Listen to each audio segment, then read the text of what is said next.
Joe? Hey, good evening, Bill. This is the first. Level of protest unrest that we've seen. We've been here all day. You can see this is right in front of City Hall. A gathering has begun. People chanting "Black Lives Matter."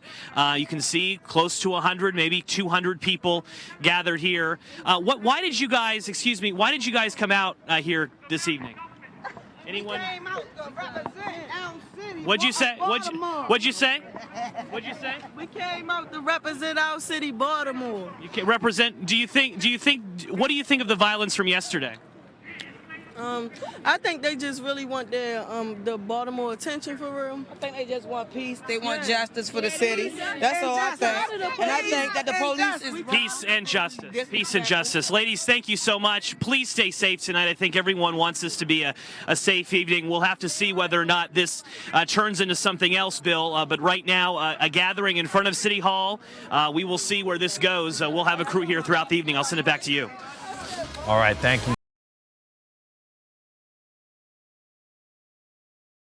If you put a small animal in a cage and keep picking at him, over a period of time, he's going to become violent. Paris Omar is one of hundreds, if not thousands, of Baltimore residents who rioted Monday night.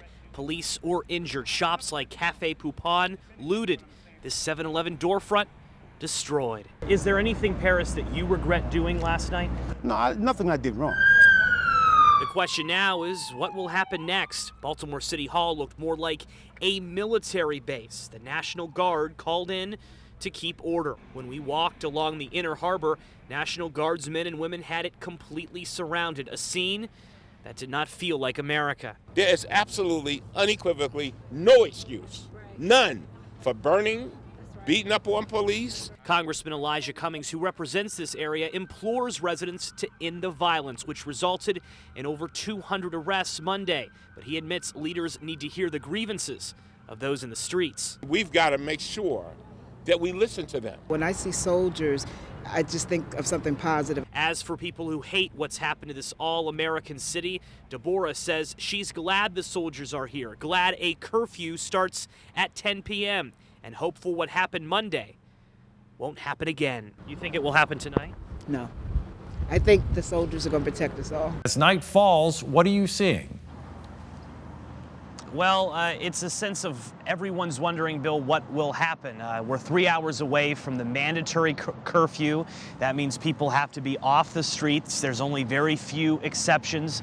Places of entertainment are expected to be closed. So we're going to see in about 3 hours or not whether the people of Baltimore, the individuals who caused so much of that violence from last night, the images of burning police cars, injured police officers, burning drugstores. We saw that firsthand today in terms of door fronts at 7-Elevens that were completely destroyed, door fronts at popular coffee shops that were broken. We're standing here on the back end of City Hall. If you've been watching a lot of the national coverage, they've been on the front side of City Hall. We're here on the back end. It's a little quieter, but it gives you a sense still of what's being protected. The National Guard standing at the entrance here in the back of City Hall. Again, this is a sight that you're not accustomed to seeing in American cities. Yes, you see police officers from time to time guarding areas, but you're not accustomed to seeing men and women in uniform, almost like a scene out of Batman at times at the Inner Harbor today, where there were probably 100 members of the National Guard lined up in a row, trying to deter anyone thinking about provoking violence.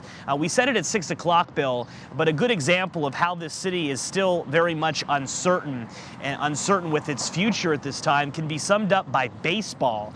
The Baltimore Orioles canceled their game not only last night, but tonight, and they have announced that tomorrow they will play at Camden Yards, but they will not allow anyone inside to watch it.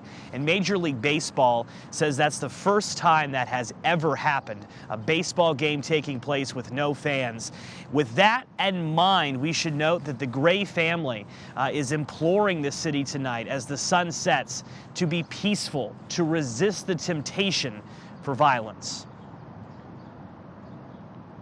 We had a beautiful homegoing service, and to see that it turned into all this violence and destruction, I am really appalled.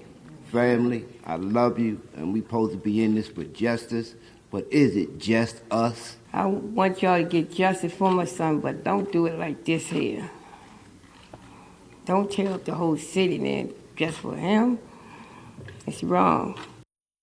A lot of people telling us today here in Baltimore that what some neighborhoods took 20 years to build, it was destroyed in 20 minutes or so. And we should note, Bill, before I send it back to you down in Richmond, is that a lot of people believe that this has gone beyond Freddie Gray at this point, the frustration and the concern. And that's why you saw a lot of that violence last night.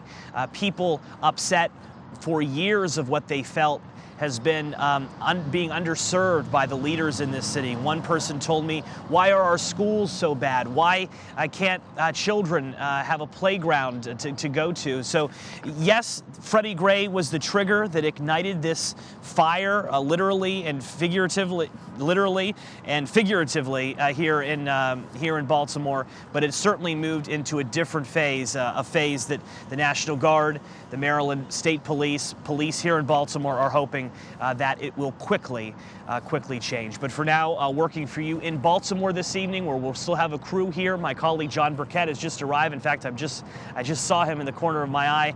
He'll be here for the 11 o'clock, keeping an eye on anything that happens. But for now, Bill, I'll send it back to you down in Richmond. Thank you, Joe. I hope it's a quiet evening.